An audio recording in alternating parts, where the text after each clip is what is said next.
तो एक ऐसा डायमंड जिसका वेट 21 ग्राम है, लेकिन जिसकी प्राइस 10 से 12 बिलियन डॉलर के इर्द गिर्द है। अब 21 ग्राम का डायमंड जो कि 105 कराट्स जो है वो वेट करता है, इसका नाम है कोहिनूर डायमंड।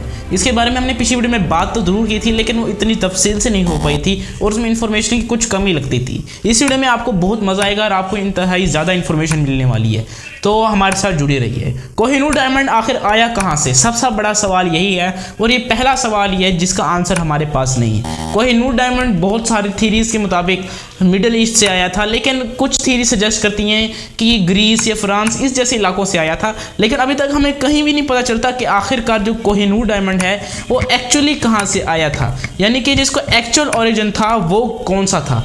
इस डायमंड का अगर नाम की बात की जाए कोहिनूर, तो इसका मतलब है रोशनी का पहाड़, और कोहिनूर जो नाम है ये एक्चुअल अरेबिक वर्ड है। तो कुछ थीरीज शायद ये भी सजेस्ट करती हैं कि ये जो डायमंड है ये सऊदी अरेबिया से आया था, लेकिन अभी तक मैं जैसे आपको बता रहा हूँ कि हमें कुछ भी नहीं पता।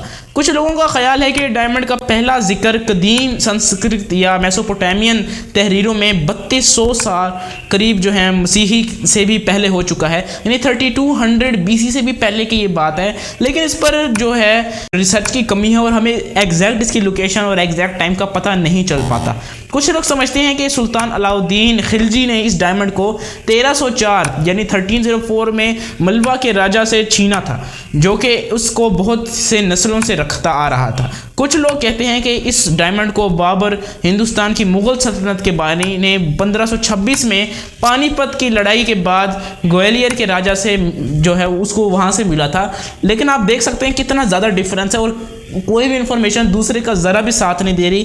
जैसे मैंने पिछली आपको बात बताई थी 1304 की, और अब मैं आपको बात बता रहा हूँ 1526 की। 200 साल का डिफरेंस है, दरमियान में कोई भी बात नहीं है। कुछ लोग ये मानते हैं कि ये डायमंड जो है ये कृष्णा दरिया नाम के एक इंसान से आया था 1656 में, लेकिन हमें पता कुछ भी नहीं है।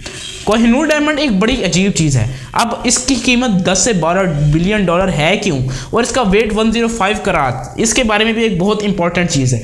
अब ये डायमंड जिसकी जो वेट है वो एक्चुअल जो वेट है वो तकरीबन 105 कराट है। इसका जो ओरिजिनल वेट था जब ये मिला था तो इसका वेट 793 कराट था, यानी आज से तकरीबन 7 गुना ज़्यादा।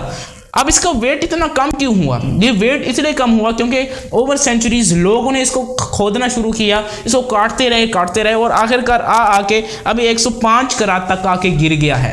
यानी कि जो लोग हैं इसको काटते और इसमें इम्प्योरिटीज़ ऐड होती गई, जिसकी वजह से इसका जो वेट है इतना ज़्यादा कम हो गया। मतलब कि अगर हम ओरिजिनल कोहिनूर को अगर हमारे पास होता तो उसकी प्राइस तकरीबन 700 से 800 बिलियन डॉलर होती, यानी कि काफ़ी कंट्रीज़ की इकोनॉमी से भी ज़्यादा।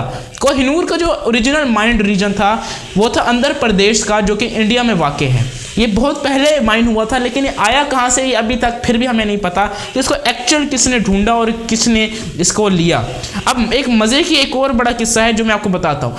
लोग समझते हैं कि ये महंगा इसलिए है क्योंकि ये जो डायमंड है ये कर्स्ड है, यानी कि इसके ऊपर लानत है, इसको जो लोग पहनते हैं उसके ऊपर बैड लक आती है। जबकि कुछ लोग तो बिल्कुल ही इसे उल्टा सोचते हैं और वो समझते हैं कि इससे जो है ये गुड लक आती है, जबकि कुछ लोग समझते हैं कि कुछ भी नहीं है, ये सिर्फ थीरीज ही हैं और ये ख्यालात ही हैं।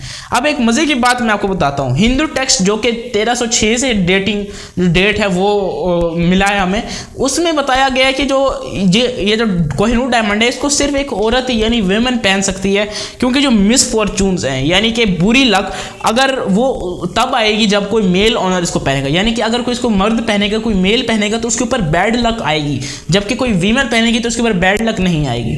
अब ये सिर्फ एक थ्योरी है और कोई भी इसके रिलेटेड रिसर्च नहीं है कि एक्चुअली किससे कर्ज देगा और किससे नहीं देगा, और इसके ऊपर कोई ऐसी चीज़ है भी नहीं या नहीं।